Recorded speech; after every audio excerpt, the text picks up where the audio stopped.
Hello, everyone, and thank you so much for joining us today. The title of my presentation is Literacy is No Longer a Dream, It is a Destiny. Many of the best UXpo attendees pose the question, how do I build a better future for myself and others? I'm Cindy O. Charles. I'm the founder and CEO of Kupanda Sisters, Inc. And as an agent of social change and someone who's building that future with you, today I'll be sharing a brief insight on how you can build that future for yourself. I want all of you to close your eyes and reflect with me. It's December 31st. Something is about to burst.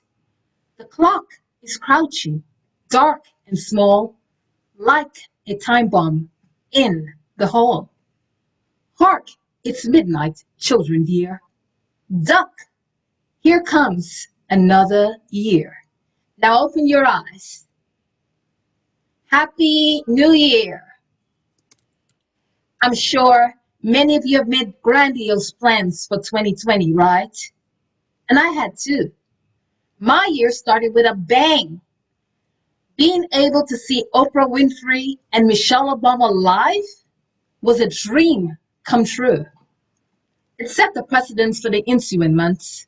My anticipation was heightened for the upcoming events, such as attending the UNICEF Summit in Washington, D.C., speaking at the World Literacy Summit at Oxford University in the United Kingdom, and celebrating Kupanda Sisters' first anniversary in Georgetown, Guyana.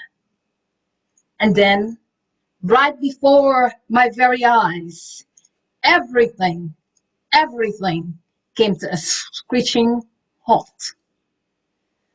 I was awestruck, filled with fear and anxiety, as I'm sure many of you were. Unable to wrap my head around the novel COVID-19 crisis, depression set in, and I began sinking.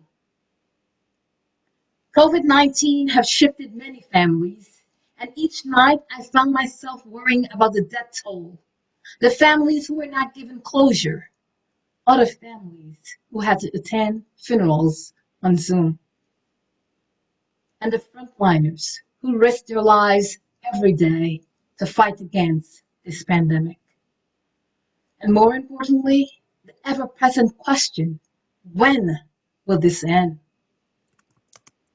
I'm sure none of us would have imagined a world, let alone our world, to look like this. This pandemic reveals both deeply how interconnected we are as humans and how unequipped our infrastructure is at providing the necessary to the most disenfranchised, which today includes ourselves. Take a deep breath with me and type 1 in the chat box if over this pandemic you've been scared, lost, felt broke, depressed, like the world will never be the same. Look at all the ones in the chat.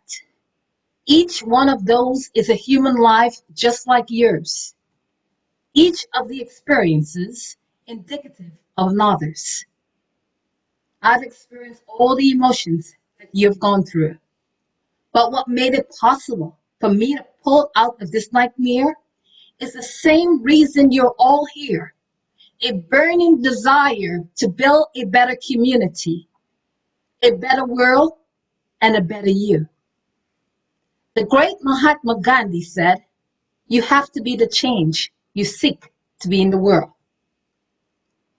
When I was going through my depression, the overwhelming weight of understanding that my inaction could fail the women and children that I had sworn to empower moved me to act. Because I already knew what it was like growing up in a subpar environment. I was born in Georgetown, Guyana, the only English-speaking country in South America, and raised in a little village named Parika.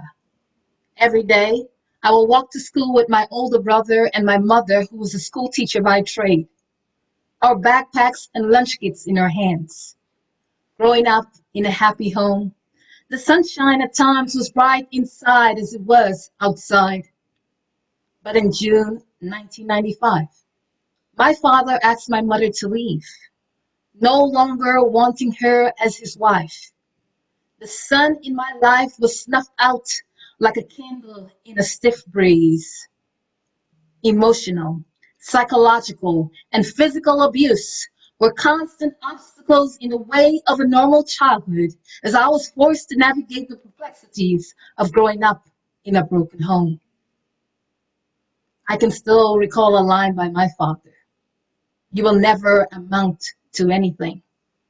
You will work in the back of a restaurant or clean someone's house. You're nothing but a dunce. My struggles at home added to my academic issues, and I felt just like another statistic, another voiceless child with no future. You see, I spent many days with my mother learning to memorize passages rather than learning to read. It was a very difficult thing to watch her leave, and I began waning in my studies.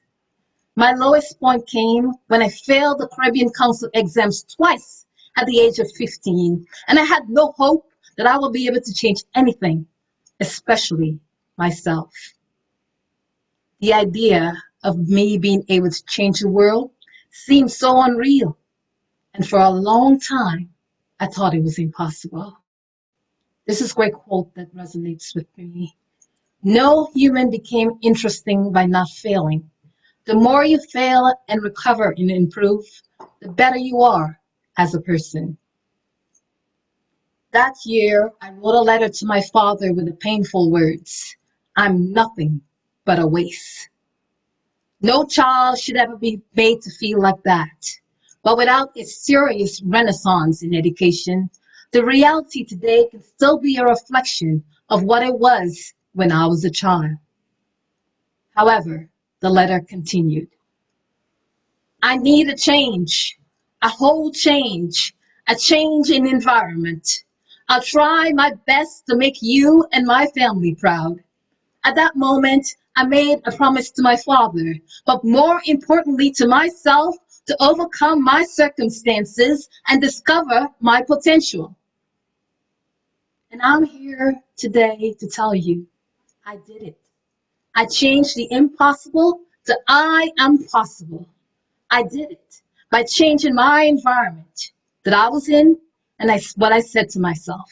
And you can do so too. This is one of my favorite quotes by Maya Angelou. You may write me down in history with your bitter, twisted lies. You may trod me in the very dirt, but still like dust, I'll rise. In life, many will try to fill your head and stump out your soul with bitter, twisted lies, as Maya Angelou said. Those words my father said to me when I was young played like a mantra in my mind. And I had to struggle to shift my paradigm and rise above them. I had to learn to forgive myself and to forgive him. It took understanding the story that he told me about me was simply not true. Think of something that someone said about you.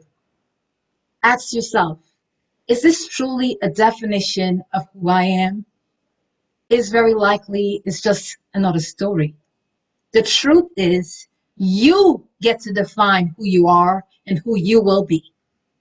However, be wary of the words you say to yourself and others, for the impact that they can cause do have consequences. Repeat these words after me. It's one of my daily mantra. They say I can't. I will. They say I won't. I will. There exist no limits in my mind. In my early 20s, I received the change I desperately needed. I was given an opportunity to move to New York with just $125 in my hand and a dream of changing my story. At that point of my life is where I learned that success does not always come in the form of an action, but like in our favorite stories, comes in the form of a deuteragonist, a person who believes in us and pushes us forward. Keisha Richardson was a deuteragonist and dear friend who believed in me and pushed me to education. You must go to college. You're bright. Without education and literacy, I would have never made it in New York. Without a supportive environment and community, I would have never succeeded in college. Without both, I would not be on the stage today. Changing how I spoke to myself and then changing the environment truly, drastically shifted my life. It empowered me. It boosted my brains and gave me wings so I can fly. How do you know that we can teach you this? When this realization became clear to me, I knew in my heart this lack of education for the community was unjust and ultimately needed to be corrected. I made a solemn promise to myself that I will return and correct and restructure the systemic issues in the education system. For I knew that an education system that allowed for poverty and literacy levels to remain high and uncontested was not good enough. My niece Cindy and nephew Jared, they live in Guyana. We are in the 21st century. They cannot read. I remember sharing with a well-educated relative that I wanted to adopt them and bring them to the States so they can have better opportunities. His response to me was, "Why would you do that? He's already a bad child." I was speechless. In my head, the words that I buried deep down suddenly erupted and replayed itself slowly like the sound of an approaching war drum. You will never amount to anything. You will work in the back of a restaurant or clean someone's house. You're nothing but a dunce. Those words played over in my head, no longer for myself, but now for my niece and nephew. Those words gave me sleepless nights and they fueled me to action. I knew my niece and nephew would amount to something. Everyone has a purpose. Everyone has a dream that lives deep within that they deserve to have realized. I taught this to myself. I taught this to my niece and nephew. I taught about the 770 million adults that are illiterate, and two-thirds being women. The 617 million children and youth who lack the minimum proficiency in reading and mathematics all over the world. I knew at that point that I had to do something. I needed to create opportunities where literacy is no longer a dream. It is a destiny. It is because of this I was inspired and founded Kupanda Sisters Inc. It is said, if you educate a man, you educate an individual. But if you educate a woman, you educate a nation. In Swahili, Kupanda means rise. Our organization is designed to raise and uplift women and young people in underserved communities by providing them with quality literary resources and skills. These skills equip and empower them to transform their reality, unleash their full potential, and become meaningful contributors to our communities and our world.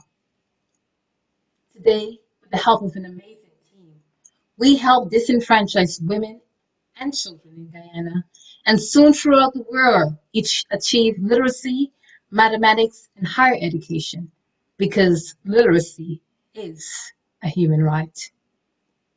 Our organization also focuses on empowering women in Guyana through wellness, entrepreneurial workshops, and awareness campaign. This is my main mission in life, and truthfully, it's my North Star because it's the core goal which all decisions in my life are based around. Today, we are here to help you create a better future for yourself. And my final question to you is, what is your mission in life? What is your North Star? Do you know? It's necessary to have this because it will teach you to prioritize your day, your actions, and ultimately your life. Now more than ever, you need to believe in the power of your dreams. Surround yourself in communities that support you and design your roadmap, which will ultimately guide you to your purpose. Here are 3 things you can do. If you're not happy with where you are, move. You're not a tree. Dream much bigger. Dream unrealistic. Invest in yourself. Take some certificate programs, a college degree. Believe that you can shift your paradigm. If you want to learn the techniques in changing your consequences, your results, if you would like to learn the techniques I use in order to build a better tomorrow today and keep you growing through these tough times, come join us at our free webinar on August 22nd and 23rd. It is said, the success of every woman should be an inspiration to another. We're strongest when we cheer each other on. I'm so happy to be a part of this virtual expo today. Follow me on Facebook, Upon the Sisters, and email me at cindy.o.charles@couponthesisters.org. Thank you so much.